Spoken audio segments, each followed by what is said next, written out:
church. Welcome to another Focus Friday. We've been sharing about our values, and tonight I want to share about how compassion is our motivation.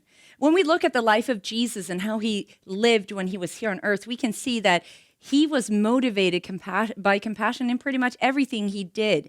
In Matthew chapter 9, verse 35 and 36, it describes this beautifully, and they've actually entitled that little passage, The Compassion of Jesus. And it says this: Then Jesus went about the cities and villages, teaching in their synagogues, preaching the gospel of the kingdom, and healing every sickness and every disease among the people. But when he saw the multitudes, he was moved with compassion for them, because they were weary and scattered like sheep, having no shepherd. See, we see that compassion in Jesus for everything that he did, because he was driven by a love for the people and by a compassion for the people. So when we look at his life, we see it when he healed the sick, when he fed the hungry, how he noticed the forgotten or the rejected, or when he touched the untouchable, or when he was moved to see a single mother that had lost her only son, and he actually interrupted a funeral procession because it says that he was moved with compassion for this woman, and he rose that boy from the dead. And we see it when he was even teaching the people. He was just filled with compassion for them. And we see it when he was weeping over Jerusalem, over a city, because he was full of compassion for this city of people. So we see how compassion was his motivation, because he wasn't just doing good deeds. He was healing the hearts of humanity. See, many people do different things for different reasons. And sometimes we do things simply because they're the right thing to do, or maybe because we feel an obligation to do something. But I believe that there is something special about connecting with the compassion of Jesus for humanity. See, if you have seen the heart of Jesus, if you've been touched by him, it moves you to have compassion for other people. So for us at Impact, it is compassion that motivates us to live sent so that we can pray for someone or share with someone or care for someone. It is compassion that moves us to do our outreaches because we want to display the heart of God for our city and let people know that they are loved by the King of Heaven. It is compassion that makes us want to make a meal for somebody who may be going through a hard time. It is compassion that makes us want to be involved in missions and helping people in other countries.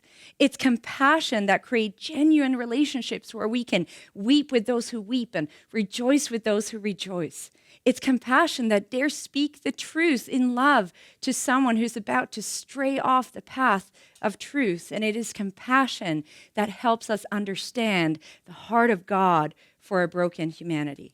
See, everybody is capable of showing compassion, whether it's in a citywide outreach or whether it's by checking in on a neighbor or sending a text to that person that you know may be struggling or going through a hard time. See, compassion is rewarding because it is what God wants us to feel. Sometimes compassion feels great because we feel like we're able to help somebody. But sometimes compassion can feel heavy because we sometimes feel someone's pain or we feel the heart of God for another human being. And in the Bible, compassion is actually described as a yearning or a sympathy for someone. And even the English word compassion is a compound word from the word com, which means to put something together. And then the second half is that word passion. See, compassion can accomplish great things because it's simply often passion about something put into action. It's the togetherness of our passion with something important. So we have to think about what we're passionate about as believers. And we have to think about what God is passionate about. See, God's passion is us because he's a compassionate God. He goes the extra mile. He goes after the one. His love is extravagant. Psalm 103 verse 8 says this: "The Lord is compassionate and gracious, slow to anger, and abounding in love." That is our God. That is our God. And he wants us to be like him, to function like him, and to display his heart to humanity and to help us see what he sees in another human. And sometimes it's easy to shut compassion out because it's easier to be indifferent. But we're not called to be indifferent. We're called to be like Jesus. And compassion is an important value for us at Impact because it affects not just what we do, but why we do things and how we do things. It makes what we do genuine, and it opens up the door to people's heart for the love of Jesus to come in. So our heart is to do everything that we do filled with love and compassion for people, and let that love of Jesus flow through each and every one of us to the world around us. Because when we do, we will live like Jesus, and we will love like Jesus, and we will transform our world. Be blessed, church. Thanks for tuning in tonight.